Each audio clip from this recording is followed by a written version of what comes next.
This is Okie Julo, and as all good PK presentations start, it's with a factoid. And he deliberated over his for ages, and he was only running the bar. But when it came down to it, he told me that Barack Obama is from the same place in Kenya as me. And according to our tribe's traditions, if I go round to his house, he has to put me up for the night and feed me. Unfortunately, we lost Okie at the start of this year, tragically to malaria, because he was doing that typically blokey thing going, I'm a bit ill, I'm not going to go and get it checked out. He wasn't even from Sheffield, but he was an adopted son of Sheffield, and I think personified everything that people like to think about Sheffield. Some of you probably know him for this place, Dulo, at the bottom of Cemetery Road, just behind Waitrose petrol station, which he ran for many, many years. And before he moved on to running Sawa, many magical times in the back garden, in the pub, doing what he loved best. But this is what I'd like you to consider. Ethics derives from the Greek for ethos, which means character, describing the guiding beliefs and ideals that are characterized by a community, nation, or ideology. And I would like to propose that Okie personified this in a person. Lots of people have sent me memories. This is from Gemma. Back in 2099, I think, I vividly remember thumbing through a local magazine and seeing an article with a photo naming Okie as one of Sheffield's most eligible bachelors. This was obviously hilarious, and we managed to bribe drinks out of him, so we didn't make a fuss about it. But it resonated, and then a huge amount of time. Did you know regular hugging produces oxytocin, which reduces stress, lowers blood pressure, improves digestion, and is a necessary component for orgasm?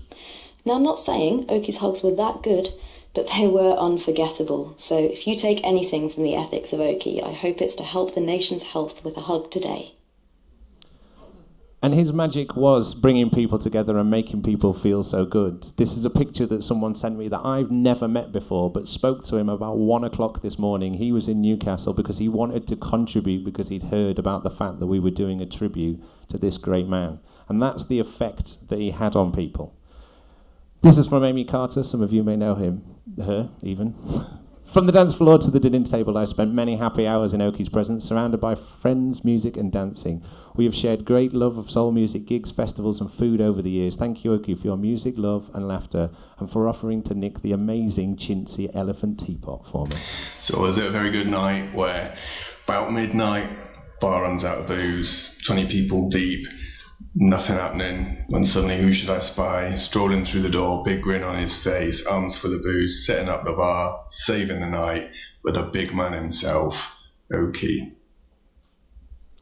Like many people, I first met Okie in Dulos. He welcomed me like a best friend who he'd not yet met, and had such enthusiasm and love for the project, it was infectious.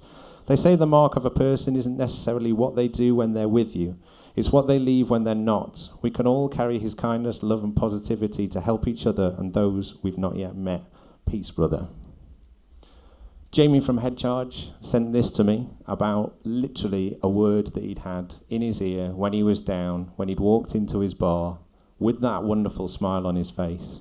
And within a matter of hours, everything was okay again. And that's the effect that Okie had on people. Okie lived his life to the full of laughter, full of friendship and full of love.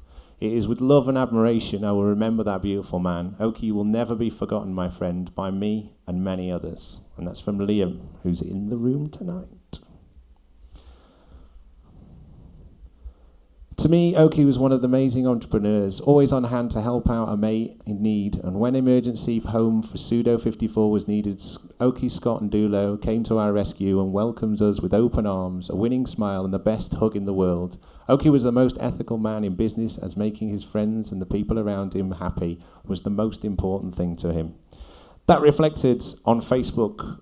Within 72 hours of his tribute page being set up, there was £2,600 in an account ready to go to his designated charity that had literally come from across the world, from people who wanted to pay some small tribute to what had been an amazing person.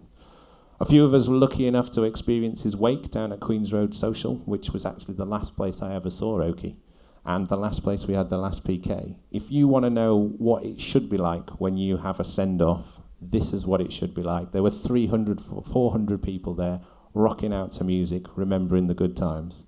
Thornbridge brewed a beer for him, We had tributes from artists, graffiti artists doing huge wall tributes all over the place, and they're continuing to go up, and there's a number of music projects that are being put together to remember his love of music. And he will always be remembered. Some of the fund has been put towards a plaque of an oak tree that will be going into Encliffe Park. But Okie was so much more than that, and we can learn so much more from him. We don't just need to remember him. He can actually teach us so much. Hi, I'm Alan, and here's a few lessons that I learned from the big man. Make time for others. Go out of your way to lend a hand. Support the community you live in, and talk to your friends more, not just on Facebook.